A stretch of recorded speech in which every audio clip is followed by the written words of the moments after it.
Welcome to TNPSC tutors. இந்த வீடியோவில் நம்ம தமிழில் 6ஆம் வகுப்பு முதல் பருவத்தில் இயல் 1 பார்க்கலாம். இயல் 1 மொழி. ஸோ அதில் இன்பத்தமிழ், தமிழ் கும்மி, வளர்தமிழ், கனவு பழித்தது, தமிழ் எழுத்துக்களின் வகைத்தொகை, இந்த லெசன்ஸை பற்றி டீட்டெயிலாக பார்க்கலாம். ஸோ ஃபஸ்ட்டு செய்யுள் பகுதி பார்க்கலாம். இதில் இன்பத்தமிழ் அப்படின்ற டாப்பிக்கில் கொடுத்துருக்க பாரதிதாசன் பாடல் தான் பார்க்க போகிறோம். ஸோ இந்த பாடல் நமக்கு எல்லாருக்குமே தெரியும். தமிழுக்கு அமுதென்று பேர், அந்த தமிழின்ப தமிழெங்கள் உயிருக்கு நேர். தமிழுக்கு நிலவென்று பேர், இன்ப தமிழெங்கள் சமூகத்தின் விளைவுக்கு நீர். தமிழுக்கு மனமென்று பேர், இன்ப தமிழெங்கள் வாழ்வுக்கு நிருமித்த ஊர். ஸோ இதில் என்ன சொல்கிறாங்கன்னா, அமுது அப்படின்னு பெயர் கொண்ட நம்ம தமிழ் எங்களுடைய உயிருக்கு இணையானது அப்படின்னு சொல்லிட்டு சொல்கிறாங்க. அடுத்ததாக தமிழுக்கு நிலவுன்னு ஒரு பெயர் இருக்குது. ஸோ அது எங்கள் சமூகத்துடைய வளர்ச்சிக்கான அடிப்படையான நீர் அப்படின்னு சொல்லிட்டு சொல்கிறாங்க. அடுத்ததாக தமிழுக்கு மனம் அப்படின்னு பெயர் இருக்குது. அது எங்கள் வாழ்விற்காக உருவாக்கப்பட்ட உயிர் அப்படின்னு சொல்லிட்டு சொல்கிறாங்க. தமிழெங்கள் இளமைக்கு பால், இன்ப தமிழ் நல்ல புகழ்மிக்க புலவர்க்கு வேல். தமிழெங்கள் உயர்வுக்கு வான், இன்ப தமிழெங்கள் அசதிக்கு சுடர் தந்த தேன். தமிழெங்கள் அறிவுக்கு தோல், இன்ப தமிழெங்கள் கவிதைக்கு வைரத்தின் வாள். அதாவது தமிழ் இளமைக்கு காரணமான பால் போன்றது, நல்ல புகழ்மிக்க புலவர்களுக்கு கூர்மையான வேல் போன்ற கருவியாக இயங்குது அப்படின்னு சொல்லிட்டு சொல்கிறாங்க. அடுத்ததாக தமிழ் எங்களுடைய வானம் போன்றது அப்படின்னு சொல்லிட்டு சொல்கிறாங்க. அதே மாதிரி இன்பத்தமிழ் எங்கள் சோர்வை நீக்கி ஒளிரச் செய்யும் தேன் போன்றது அப்படின்னு சொல்லிட்டு சொல்கிறாங்க.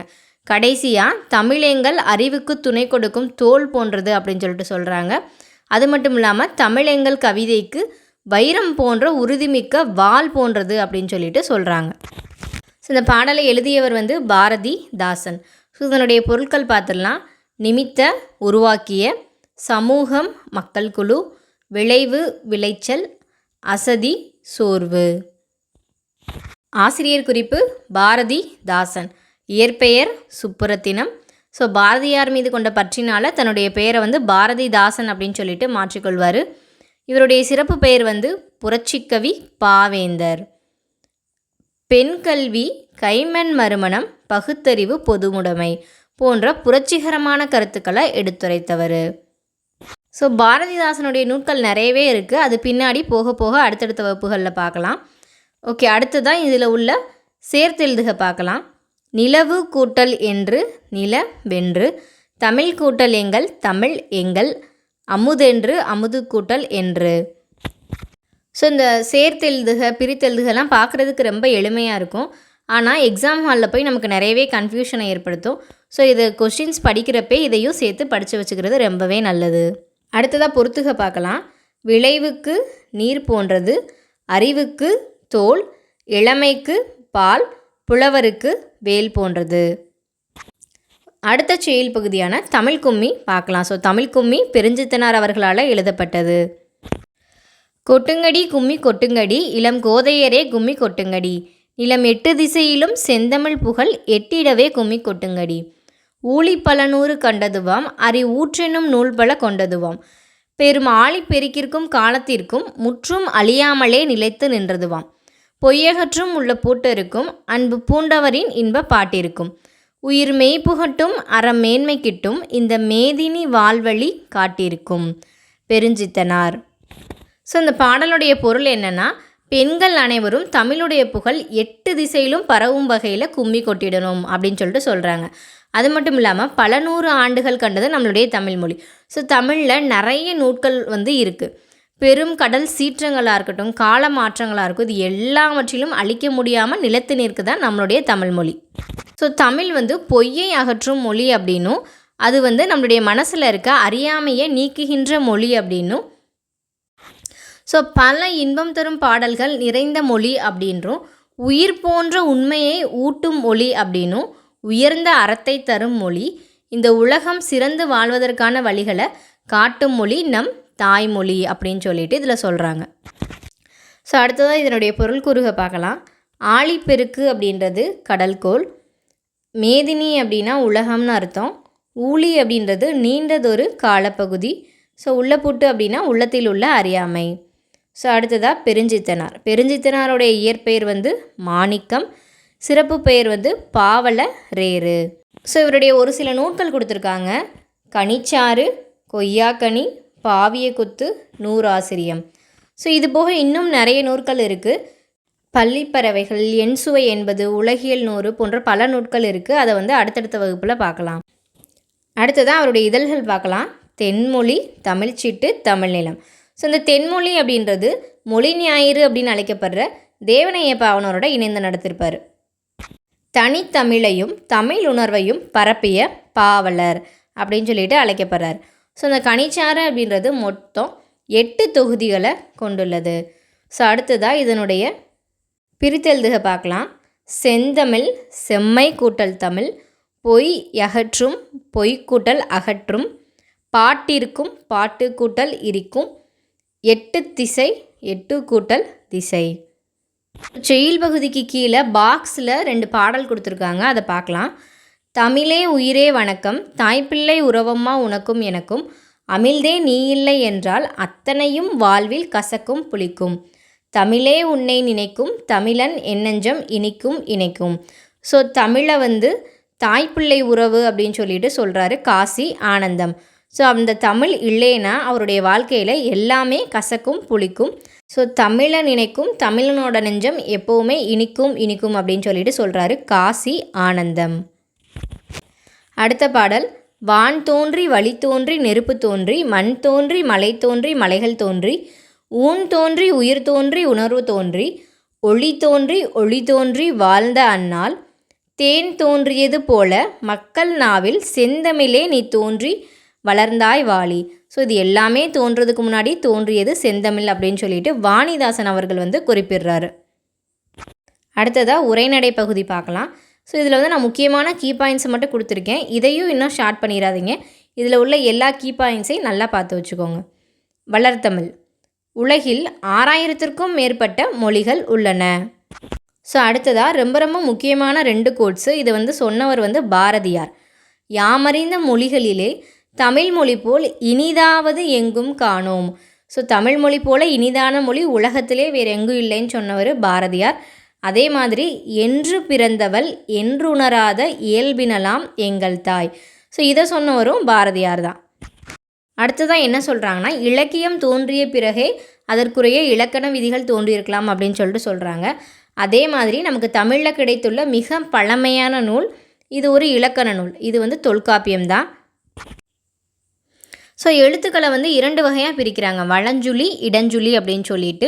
ஸோ தமிழ் மொழி வந்து ரொம்பவே எளிமையானது. ஸோ இது பெரும்பாலுமே வளஞ்சுழியாக தான் அமைஞ்சிருக்கு அப்படின்னு சொல்லிட்டு சொல்கிறாங்க. ஸோ வளஞ்சுழி எழுத்துக்கள் என்னென்னா ஆ, ஏ, ஔ, ந, ஞ. இதே மாதிரி இடஞ்சுழி எழுத்துக்கள் என்னென்னா ட, ய, ல. அதே மாதிரி உயர்திணை. உயர்திணைக்கு வந்து எதிர்ச்சொல் வந்து தாழ்திணை தான். ஆனால் நம்மளுடைய தமிழ் மொழி வந்து அதை தாழ்திணைன்னு சொல்லாமல் அக்ரிணை, அதாவது அல் கூட்டல் திணை, உயர்வு அல்லாத திணை அப்படின்னு சொல்லிட்டு பெயர் வச்சுருக்காங்க. ஸோ இது வந்து நம்ம தமிழ் மொழியில் இருக்க மிகப்பெரிய சிறப்பு. அதே மாதிரி பாகற்காய். ஸோ இது அடிக்கடி எக்ஸாமில் கேட்கப்படுற ஒரு கேள்வி. பாகற்காயை பிரித்தா பாகு கூட்டல் அல் கூட்டல் காய், அதாவது பாகு அப்படின்னா இனிப்புன்னு அர்த்தம். ஸோ இனிப்பு அல்லாத காய், அதான் பாகற்காய். அடுத்து வந்து முக்கியமான ஒரு பாக்ஸ் கண்டென்ட் பார்க்கலாம். ஸோ தமிழ் அப்படின்ற வார்த்தை முதலாக தொல்காப்பியத்தில் தான் காணப்படுது. ஸோ அதை எப்படி மென்ஷன் பண்ணியிருக்காங்கன்னா, தமிழன் கிளவியும் அதனே ரற்றே. இதே மாதிரி தமிழ்நாடு அப்படின்ற வார்த்தை சிலப்பதிகாரத்தில் வஞ்சிக்காண்டத்தில் காணப்படுது. ஸோ இது வந்து இமிழ்கடல் வேலியை தமிழ்நாடு ஆக்கிய இதினி கருதினை ஆயின் அப்படின்னு சொல்லிட்டு குறிப்பிடப்பட்டிருக்கு. ஸோ அடுத்ததாக தமிழன் அப்படின்ற வார்த்தை அப்பர் அவர்களுடைய தேவாரத்தில் குறிப்பிடப்பட்டிருக்கு. தேவாரத்தில் திருத்தாண்டகம் அப்படின்ற இடத்துல குறிப்பிடப்பட்டிருக்கு. என்ன வேர்டுனா தமிழன் கண்டாய். ஸோ ரொம்பவே முக்கியமான டேப்லெட் காலம் இது. தமிழ் அப்படின்னா தொல்காப்பியம், தமிழ்நாடுனா சிலப்பதிகாரம், தமிழன் அப்படின்னா தேவாரம். அடுத்ததாக பூவின் 7 நிலைகள் பார்க்கலாம். அரும்பு, மொட்டு, முகை, மலர், அலர், வி, செம்மல். ஸோ இதில் வந்து முதல் நிலை வந்து அரும்பு தான். அதுக்கப்புறம் அது மொட்டு விடுது, அதுலேருந்து கொஞ்சம் மலர்ந்ததான் முகை. ஸோ பூ வந்து நல்லாவே மலர தொடங்குனது மலர், நல்லாவே மலர்ந்து விரிய தொடங்குனது வந்து அலர், அது கொஞ்சம் வாடிய நிலை வந்து வி. ஸோ ரொம்பவே வாடி கீழே தொங்கிய நிலை தான் செம்மல். அடுத்ததாக மா அப்படின்றதுடைய பொருள் பார்க்கலாம். ஸோ இது நிறைய வார்த்தை இருக்குது. இதை 2 கான்செப்டில் எடுத்துக்கலாம். ஒன்று வயல், இன்னொன்று திருமகள். ஸோ வயல்னு எடுத்துக்கிட்டாக்க வயலில் என்ன இருக்கும்? மண் துகள்கள் இருக்கும், விலங்குகள் இருக்கும், வண்டு இருக்கும், மரம் இருக்கும். ஸோ இது எல்லாமே வயலை வச்சு நம்ம எடுத்துக்கலாம். அடுத்ததாக திருமகள். திருமகள் வந்து எப்படி இருப்பாங்க? அழகாக இருப்பாங்க, அறிவாக இருப்பாங்க. ஸோ திருமகளை வந்து நம்ம எல்லாரும் வீட்டுக்கு அழைப்போம். அவங்க வந்து ரொம்ப பெரியவங்க, மேன்மையானவங்க, அளவற்ற செல்வத்தை நமக்கு தருவாங்க. ஸோ இந்த மாதிரி நம்ம ஞாபகம் வச்சுக்கலாம். ஸோ அப்படின்றதுடைய பொருள் என்னது? வயல், வண்டு, துகள், மரம், விலங்கு. அடுத்ததாக திருமகள், அழகு, அறிவு, அழைத்தல், பெரிய, மேன்மை, அளவு. அடுத்ததாக தமிழை வந்து 3 வகையாக பிரிக்கிறாங்க. இயல்தமிழ், இசைத்தமிழ், நாடகத்தமிழ்.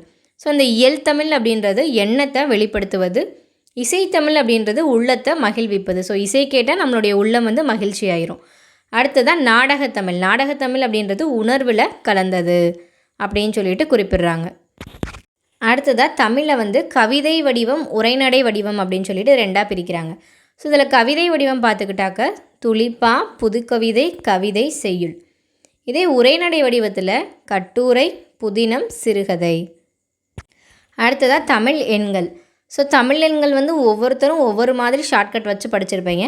ஸோ நான் எனக்கு தெரிஞ்ச ஷார்ட்கட்டை சொல்கிறேன், நல்லா இருந்தால் ஃபாலோ பண்ணிக்கோங்க. ஸோ கடலை, உருளை, இங்கனம், சமைத்து ருசித்து சாப்பிட்டேன் என அவன் கூறினான். ஸோ இந்த ஷார்ட்கட் நல்லா இருந்தால் இதை ஃபாலோ பண்ணிக்கோங்க. ஸோ அடுத்ததாக முக்கியமான ஒரு அட்டவணை தான் பார்க்க போகிறோம். தமிழுடைய சொற்கள் வந்து முதல் முறையாக பயன்படுத்தப்பட்ட நூட்கள் தான் பார்க்க போகிறோம். ஸோ வந்து உழவர். ஸோ உழவர்ன்ற வார்த்தை முதல் முறையாக நற்றிணையிலே தான் பயன்படுத்தப்பட்டிருக்கு. ஸோ உழவர்னாலே ரொம்ப நல்லவங்க அப்படின்னு சொல்லிட்டு ஞாபகம் வச்சுக்கலாம். அடுத்ததாக முதலை, பாம்பு, மீன், செய். ஸோ இது எல்லாமே நீர் சம்மந்தப்பட்டது.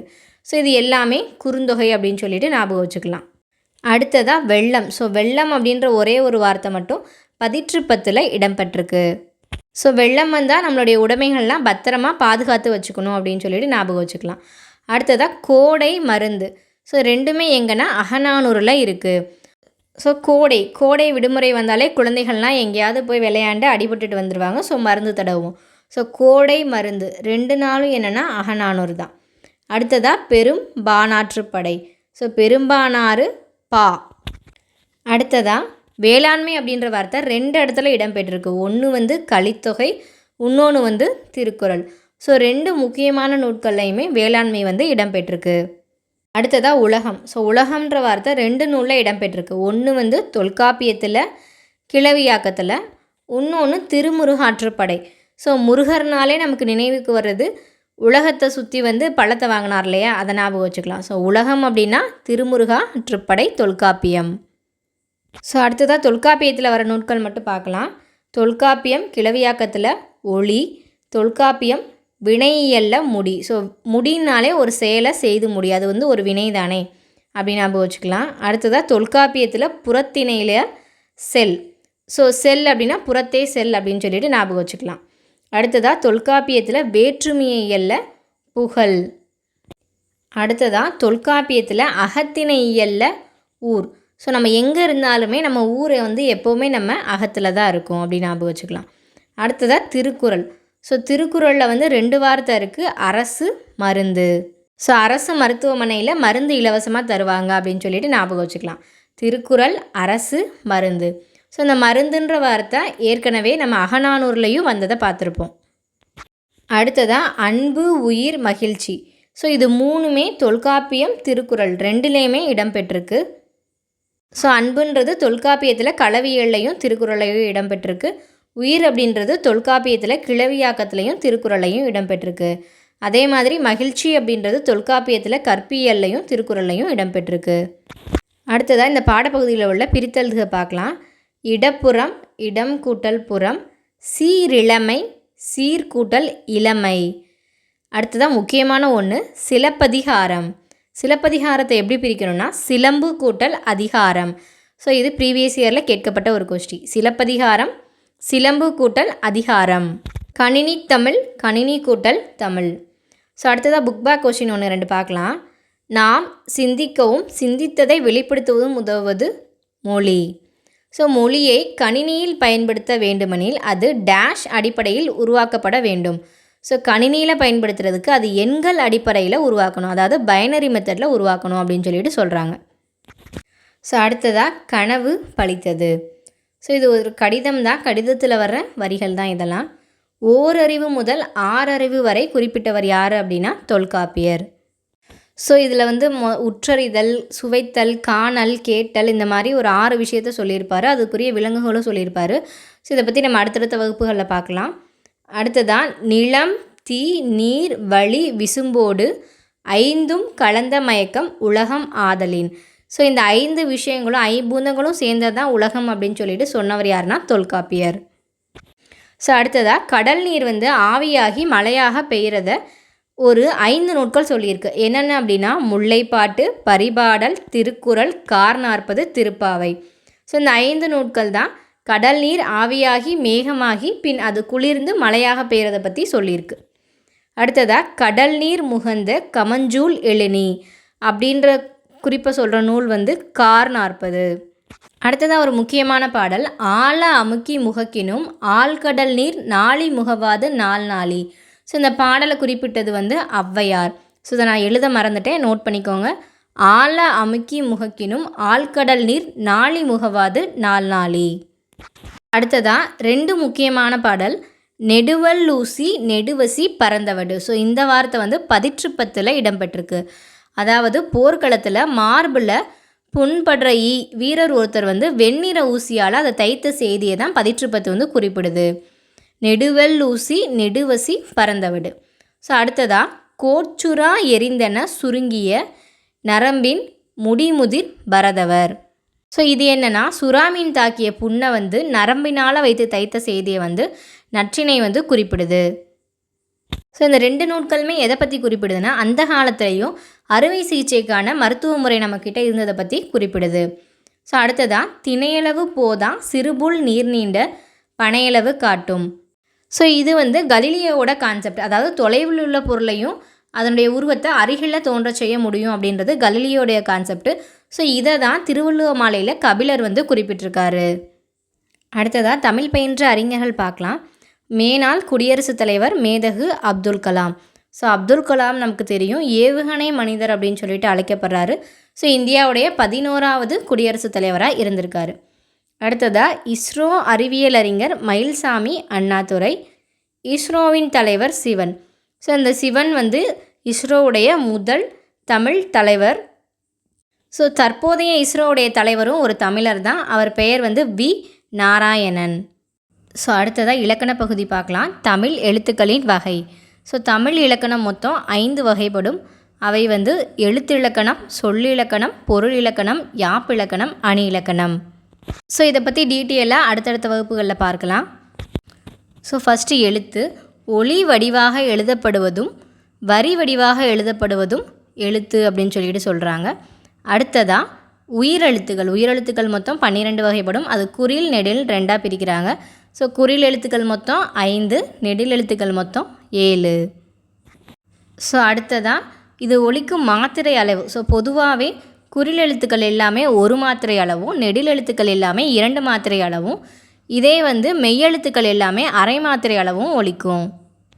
ஸோ அடுத்ததாக மெய்யெழுத்துக்கள் மொத்தம் 18. அது வந்து ஒலிக்கும் கால அளவு வந்து அரை மாத்திரைன்னு பார்த்தோம். ஸோ இதை வந்து 3 வகையாக பிரிக்கலாம். மெல்லினம், வல்லினம், இடையினம். ஸோ கசட தபர வல்லினம், எரள வளல இடையினம், நென்னன நமன மெல்லினம். ஸோ அடுத்ததாக உயிர்மை எழுத்துக்கள் மொத்தம் 216. அதில் வந்து உயிர்மை குறில் வந்து 90, உயிர்மை நெடில் எழுத்துக்கள் வந்து மொத்தம் 126. ஸோ கடைசியாக ஆயுத எழுத்து வந்து அரை மாத்திரை அளவு ஒலிக்கும். ஸோ இது வந்து முப்புள்ளி, முப்பார்புள்ளி, அக்கேனம் அப்படின்னு சொல்லிட்டு பல பெயர்களால் அழைக்கப்படுது. ஸோ அடுத்ததாக பிறந்தநாள் வாழ்த்து பாடல் கொடுத்துருக்காங்க. இதை எழுதுனது யாருன்னா அறிவுமதி. ஸோ அடுத்ததாக தாவர இலைப்பெயர்கள் பார்த்துடலாம். இது ஒரு பாக்ஸ் கண்டென்ட் தான். ஆல், அரசு, மா, பலா, வாழை. ஸோ இது எல்லாமே இலை அப்படின்னு சொல்லிட்டு அழைக்கப்படுது. அடுத்ததாக கீரைகள் அகத்தி, பசலை, முருங்கை. இது எல்லாமே கீரை. அடுத்ததாக அருகு, கோரை இவையெல்லாம் புல். நெல், வரகு, தாள். மல்லி, தலை. சப்பாத்தி கள்ளி, தாளை. இதெல்லாம் மடல்னு அழைக்கப்படுது. கரும்பு, நாணல், தோகை. பனை, தென்னை, ஓலை. கமுகு பாக்கு அப்படின்னா கூந்தல்னு அர்த்தம். ஸோ கடைசியாக ஆங்கில சொல்லுக்கு நிகரான தமிழ் சொல் பார்க்கலாம். கிளாக்வைஸ் வலஞ்சுழி, ஆன்டி கிளாக்வைஸ் இடஞ்சுழி, இன்டர்நெட் இணையம், வாய்ஸ் சர்ச் குரல் தேடல், சர்ச் இன்ஜின் தேடுபொறி, டச்சு ஸ்க்ரீன் தொடுதிரை, ஃபேஸ்புக் முகநூல், ஆப் செயலி, வாட்ஸ்அப் புலனம், இமெயில் மின்னஞ்சல். ஸோ இதோட 6ஆம் வகுப்பு இயல் 1 நிறைவு பெறுது. ஸோ இந்த வீடியோ உங்களுக்கு பயனுள்ளதாக இருந்திருக்குன்னு நம்புகிறேன். மேலும் இந்த வீடியோ பற்றிய கருத்துக்களை நம்மளுடைய கமெண்ட் பாக்ஸில் கமெண்ட் பண்ணுங்கள். அடுத்த வீடியோ ரெடி பண்ணுறதுக்கு ரொம்பவே உபயோகமாக இருக்கும். நன்றி.